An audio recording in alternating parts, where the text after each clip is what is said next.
Today we will be starting our Fashion Design Unit 3, now that we have officially finished all of the designs from Unit 1 and 2. In Unit 1 and 2, we discussed the history of fashion, the fundamentals of fashion, and fashion terminology. And in Unit 2, we discussed all of the elements of design. So we are moving on to Fashion Design Unit 3, which will discuss the principles of design. Remember, the elements of design are considered the tools of design, whereas the principles of design are considered the rules of design.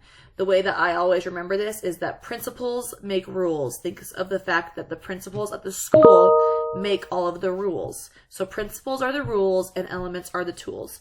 We have already went through all of the tools, so now we will move on to the rules. Please remember that these are going to be in your Unit 3 note guide. You will want to print those off. Either print them off and fill them out as you go, or you can, excuse me, or you can fill them in electronically and submit them that way. Either way works, but that's how you will still need to fill in your notes as we go through this unit. Today's lesson is going to be on proportion and scale. I have decided to do these recordings because I am trying to make it feel like we are still somewhat in the classroom. You can hear my voice. I can explain things to you instead of you just having to read through each PowerPoint. This kind of gives it a little bit more personal touch to it.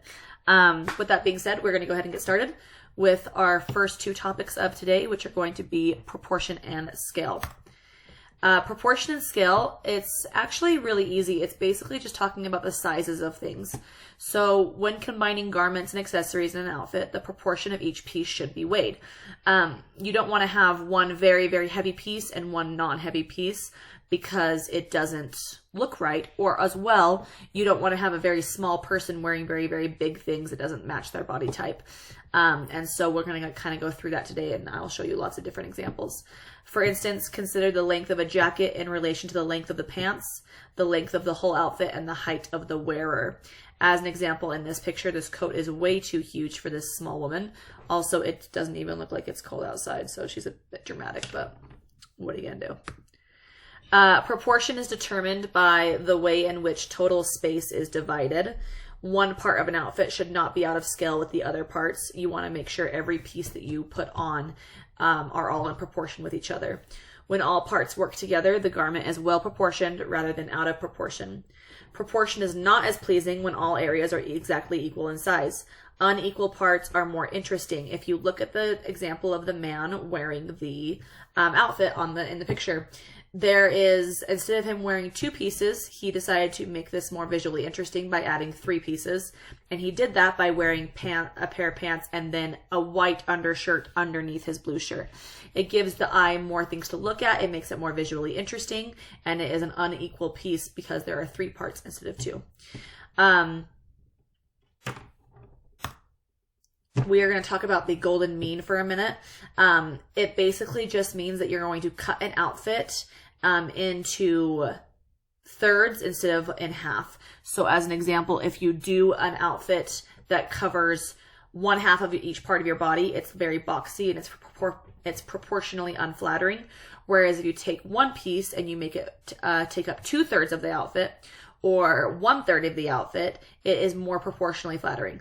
Some of the pictures I'm going to show you, they're diagrams of outfits. Some of these outfits are out of style and they're not exactly outfits you would say, oh, I'm going to wear that. But the measurements are a good example of how they show the golden mean. Yeah, as an example, this outfit right here is not the most stylish outfit, but it shows you the example of how it looks when you take the pieces and you divide it 1/3 or 2/3 based on 1/2. When you look at the very first image, it's very, very unflattering around the hips because the outfit's cut directly in half. The top takes up half and the bottom takes up half. When you look at the outfit next to it, they added a shorter top with the same skirt.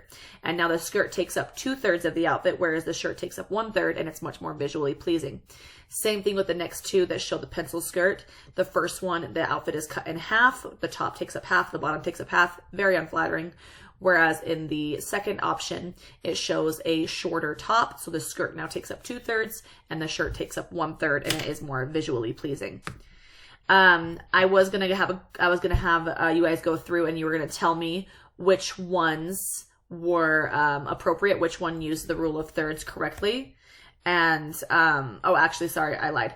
This part was just showing you how the rule of thirds is used effectively. With the first model, the skirt's taking up 2/3, the top's taking up 1. Same thing with the second model. And then the third model, the top is taking up 2/3, whereas the pants is taking up 1/3. If you divide something into half and half, it doesn't look near as flattering as when you do it 1/3 and 2/3. Based on the 2 second outfits, the first one's very boxy, doesn't look the best on the model, whereas the second 2 outfits are much more flattering and proportional. Now, this is where I was going to show you guys. You were going to tell me which outfit was correct. Since we're not in class, we're just going to go through it. I'm going to give you about 30 seconds, well, probably less than 30 seconds, you don't need that, for you to think to yourself which one you think is right.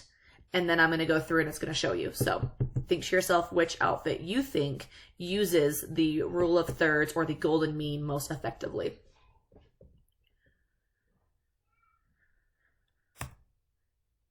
The third one is correct, whereas the first 2 are not correct. Garment parts such as yokes, collars, and pockets, those are all pieces of clothing when you sew them together. As an example, the collar is what is around his neck. The yoke is the piece of the suit in the back where the shoulder parts are joined with the back. And then obviously the pockets as well. All those pieces, you want them to be in proportion with the total design wear. As an example, if you're wearing a slim cut suit, you want to also have a slim collar and slim pockets, just like in the example. If you are wearing a larger suit, then you would have larger yokes, larger collar lapels, and larger pockets. The size of details such as buttons, pockets, and trimming should also be related to the overall size of the garment. Also, if you notice this particular outfit, this suit, the man is wearing a very slim, tight-fitting suit, so he's also pairing it with a slim tie. This is just a difference in what suits have changed over the years. Both models are Brad Pitt. He's Brad Pitt, so he is beautiful no matter what decade he is in. But if you look, both, yes, the first picture is out of style because it was in the 90s, but if you look, the entire suit is still technically in proportion with each other. The suits back then were they were larger fitting. Men they didn't really wear slim fit cuts. So you can look at the bigger suit, the jacket's bigger, the pockets are bigger, the buttons are bigger, the collar is bigger, and the shoes even have a wider toe to them with the baggier pants. And then he's also wearing a fatter tie because that matches the proportion. Whereas the new suits, the ones that are more in style now, which is a slimmer cut, thank the Lord, looks a lot better, but you can tell that even the buttons are smaller, the pockets are smaller, the collars are smaller, and then he's even wearing a slimmer pointed toe on his shoe. His shoe fits the look as well, and then he's also wearing a slimmer tie. Accessories should be in proportion to the garment and the body build of the wearer too. A large belt would look fine on a taller person, but would look out of proportion on a person with a smaller frame. As an example, we have a very small framed woman in the picture, and she is wearing a very, very large coat with a very large belt and a large purse, and it can definitely overpower her very easily. Likewise, a tiny purse would look fine if carried by a petite woman, but would look out of proportion if carried by a woman with a larger frame. I picked this gorgeous plus size model to show off with the difference in the purses and how they look compared to her body, and which one looks better. The second choice is a better choice for her particular body type. Here we have some examples. You guys are going to tell me which purse you think matches the person's body style the best using the rules of proportion. I'll give you 5 seconds to determine.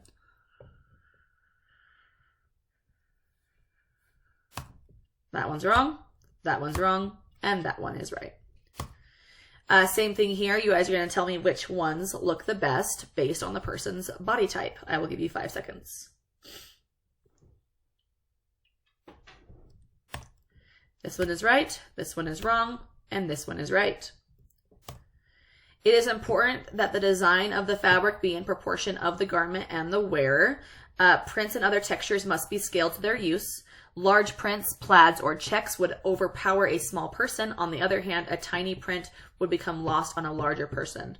As an example, this person is clearly very cold, but she is a small framed woman and she is wearing very, very large layers with large prints, which can be very overpowering for her frame. Here we have a picture example of James Marsden. James Marsden is an actor and he is wearing a plaid shirt in both pictures. Which one do you think is more flattering based on his body type? I will give you 5 seconds and I'll explain to you why I chose the one I chose. The reason I chose the second picture is in the first picture with his frame, he does have a shorter torso and longer legs. So with the fact that he has a shorter torso, the untucked plaid that has a little bit smaller checks does look better on his body frame because of his short torso. Makes him look longer and not so boxy. Here we have some pictures of some models. Two of them are models. One of them is Reese Witherspoon. And you're going to tell me which print looks the best based on their body type. I will give you 5 seconds and then I will explain to you why I chose what I chose.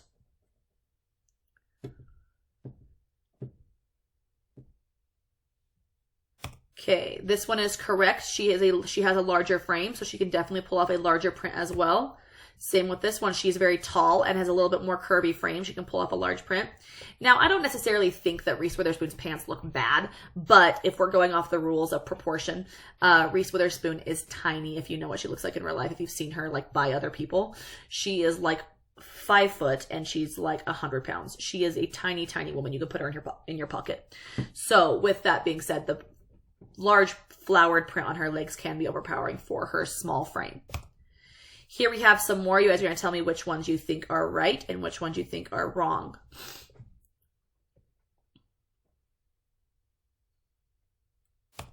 She is a small, skinny woman. She can pull off the small print flowered a lot easier. This one is a small, short woman, and the large print can be overpowering. The next one is interesting. The reason I say it works is because, yes, she is skinny and she is small and the print is very large. So technically that's what I've been saying is a no-no. But because this woman is so tall, she can definitely pull off the larger print. If she was 4'9", the large print would look very out of place on her. All right, so here is your assignment. Unfortunately, I am going to have to skip over this assignment just for the pure fact that it would be too hard to do outside of school without, not everyone has a different magazine. If you would like to do this assignment, you may for extra credit. If you would like to do this assignment, you are welcome to. Basically, what you're doing is you're going to use a fashion magazine and you will create an unproportional model using several different pictures. This one's kind of a fun magazine and it looks really, really creepy. You're not going to follow a single rule of proportion and scale, and you're going to cut out several different parts of several different models to create your unproportioned final model. So you would take your pieces and you'd cut them out and you'd place them on a piece of black paper from head to toe of these different people, and so it looks really, really weird. And then you'd glue down each piece to create your full model and title your finished product proportion. As an example, since I don't have my example on me right now, since I'm working from home, the example I had was obviously I had a girl with a really small eye that I cut out from another model, and then a really large eye, and I glued it on. I also had some really big lips on the model's face, and then she had like a really small tiny hand and then a really big arm, and then her legs were bent back weird, like they weren't supposed to be that way, and then she had like one really big foot and one small foot, and it was just kind of a funny assignment. So for that one, if you would like to complete it and you would like to get extra credit, you're more than welcome to. You will scan, you will do that still. You would cut out pictures, you would glue them on, you would title it proportion ? In white colored pencil, and then you would submit it into Canvas. Please don't email me any of your assignments. Everything during the school's closure will be assigned in Canvas and you'll be submitting them on Canvas. My email is going crazy right now with the school closure, and that's the only way we can communicate with each other. So please don't send me your assignments. They will get lost. You need to submit them into Canvas. So all you'll do is take a picture and you'll submit it into Canvas. If you choose to do this assignment, it will be worth a little bit of extra credit. But like I said, with everything that's going on with the closure, you do not have to. Next, we'll be talking about balance, and that will be our next lesson. So I'm going to end this right here. And then you guys will come back for balance in the next our next class period. So you guys have a great rest of your day and have fun doing all of your work online. And I miss you, and I hope we can come back after spring break because I want to teach you guys again because I miss you. Bye.